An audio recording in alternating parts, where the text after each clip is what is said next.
Steve Jewin, MMA Mania. All right, Steve, we're rocking and rolling. We got James on the line. All right, James Gallagher, the Strabonimal. How are you doing today, sir? Go ahead, Steve. Yeah, James, are you there? I'm good. How are you saying? Things are good here. I'm good, and I'm really looking forward to your next fight with Anthony Taylor. Last time we talked, you told me you were going to have a crack in London. Are you looking forward to a crack in Dublin as well? Oh my God, I can't wait. It just feels right. I don't feel like I don't have that kind of. You get like a kind of thing before fights, this kind of feeling or whatever. But this time, I just feel like it all feels so right. I'm just happy to be here, and I feel like I'm just going to go in and absolutely steal the show. I imagine you're going to have an even more partisan crowd than you had the last time you fought. Yeah, this is my home. This is my home show. You know, this is my home country, and I'm from Strabane, and the show's in Dublin. It's a little bit away from where I come from, but it's a home show compared to anywhere else. And I'm just this is something I've always wanted, and something I've always dreamed of, and I'm lapping that up. I was prepared, and when I tell you prepared, it's something I've always dreamed of. So there is no man's going to come in and take away something that I've always dreamed of. I know it was also a dream come true to fight in London and make your Bellator debut, but I don't know if the fight went exactly the way you thought it was going to. Maybe you can give me your perspective with a little time from the fight to now.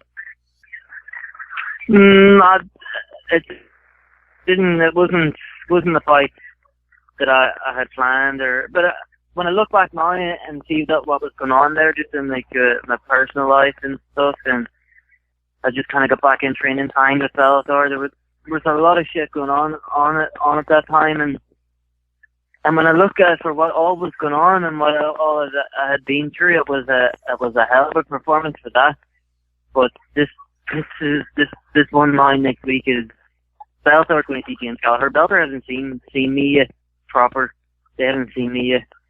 But next week I'm going to have to show them what I am in my home crowd, and show them what the Irish crowd bring, and show them what the Irish have made of. We're a different breed over here. This is going to be like nothing they've ever seen before. So I'm looking forward to that. Now, you talked about things going on that made that fight difficult for you, but we can be fair and say Mike Cutting was an experienced fighter coming in, so even though you were undefeated coming into that point, you still are, he was always a dangerous fighter for you. Oh, definitely, and I could feel in there he was I'm taking nothing away from Mike. He's a solid opponent, and he was solid on the ground, very strong, unusually strong, and he had very awkward movements, and he played a smart game, and take my hats off to him for that. He played a crafty game, and so he did. So hats off to him. Yeah, and he definitely had more experience than Anthony Taylor coming in. You're fighting a guy who's only had 2 pro fights, so what do you make of Anthony Taylor as an opponent? What do I make as an opponent? Yes, sir. Not very much. That's that. I know what I know about him is he's going to get his head caved in front of my home crowd, and he's going to make himself look very silly for opening his mouth, and that's all I know about him. I think he lost his Bellator debut by rear neck choke. He won his second fight. So. Yeah, well, actually, I was just I had a look at the last day. I was at the press conference, and he was going on about I haven't fought no one, and he keeps saying this kind of thing, and then just out of curiosity, I was like, let's go and have a look who he fought. Then I seen the first guy that he fought was 2-0, not that great, it was mediocre. Went in and beat him within a minute by a rear neck choke. The second guy he was going in against was coming off 3 losses and was an absolute bomb. And he caught him with a sloppy overhand right and knocked him down, and then the rest pulled him off with sloppy ground and pound. So he's just, I have no words. I have no opinion. I have nothing. I'm just me, and I'm going in there, and I'm going to pitch him away.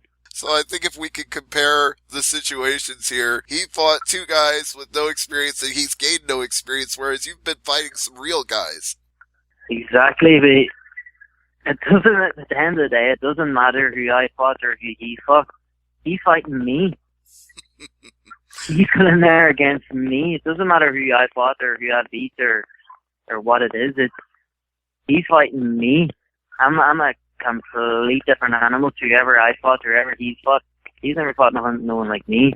You know what I mean? That's the difference. He can say all he wants, or I can say he hasn't fought anyone or whatever, but he's fighting me. When me going in the rest of the fight, I'm going at him, and I'm going to put him away. Well, you are literally a completely different animal. You are the strip animal. So how has the strip animal been getting ready? How has the training camp been going for you so far? I'd say it's gone perfect. Everything's done. I'm chilling. I have my feet up now. I'm chilling, and next week it's time. I'm chilling, and my mind's getting prepared to kill another man, and that's how I'm seeing it.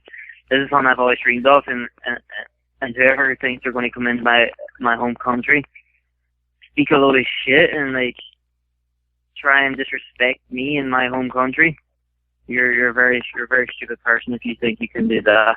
Yeah, I definitely wouldn't want to disrespect the Irish on home soil. That's a big mistake on his part. Mm-hmm. Yeah, he's done. I feel like he's done. He's fucked it all. He's irrelevant. Fuck County Killer. Who the fuck is he? I mean, this is the James Gallagher show, so fuck Anthony Taylor. Fair enough. Yeah, it really is when you're on the main card and you're fighting in basically a home turf fight. But as for Anthony Taylor, since this is your show and he's just showing up to be part of it, what's next for you after this fight? Well, I'm one fight in, and they're looking to renegotiate my contract already. So I'm going to win this, and this display is going to renegotiate my contract. This display of excellence is going to renegotiate it, and then I don't know. We'll just go from there, and we'll get in more fights in the new year. But that's that. I'm on a run. I'm on a run, and then in the minute Anthony Taylor is trying to get in the way of that. So I'm going to absolutely kill him and make sure that everyone else knows not to get in my way. Well, speaking of people that might get in your way, on your quest to be a featherweight champion in Bellator, there are some other young, hungry, undefeated lions out there like AJ McKee. How would that matchup strike you? Who's AJ McKee? This guy out of the body shop in California. His father's Antonio McKee, and he's undefeated so far in Bellator at 5-0 at featherweight. Never heard of him. Line him up, and I'll run. Line him up, and I'll run through him like he's not even there. Well, I'm sure he'll be happy to hear that because he's looking for a fight too. So I'll be sure to get that out there. But nice. Now, that's fucking big.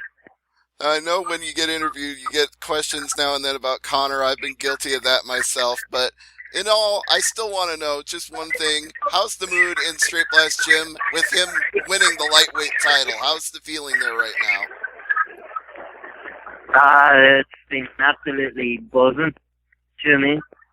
Like, give it, like, is there any other gym, like, has done that within that short period of time? I don't think so. There's not many like UFC wins and the fighters going through and like Conor breaking all them records. I don't think there's another gym that has broke records like that. No, and the gym is absolutely buzzing. Everyone's on fire, and there's 11 of us fighting next Saturday night or next Friday night in the 3 Arena, and you'll see that another clean sweep. Well, that would be quite impressive if it's a clean sweep, but I mean, does that make the training even easier then with so many people from one gym all being on the same card? 100%. You know what I mean? Well, it's far from easy. There's a bunch of animals in that gym. So there is, and we're under the eye of one of the best coaches in the world, and it just feels perfect. There's an army coming. There's an absolute army of animals coming, and I don't feel like Anthony Taylor would need to bring folk in Donald Trump. He wouldn't even stop us. Probably not. Have John Kavanaugh or Connor given you any special advice now that you're becoming a sensation in Bellator on how to handle the fame and the rise in popularity? Yeah, just have fun. Do what you do. I mean, I mean, there's no way. I'm not like there's no way to do this. It is what it is. You take it head on, and that's that. You know what I mean? There's no secret way. I'm just you go in and you be you, and I fight, I train hard, and I win. It's that simple. All right. Well, if it's that simple, then that's what we look forward to seeing in a week, because it's going to be a crack in Dublin. Before I let you go, I want to give you Thanks very much. Yeah, James, I always appreciate the time, and I want to let you get out, plug social media, get more people following the Strabanimal, let them know. 100%, yeah. Follow me on Twitter at the Strabanimal MMA and Instagram as well, and Facebook or whatever, and thanks very much for the support. No problem, and thanks for the interview time, and Dan, thanks for setting up the interview today as well. No worries.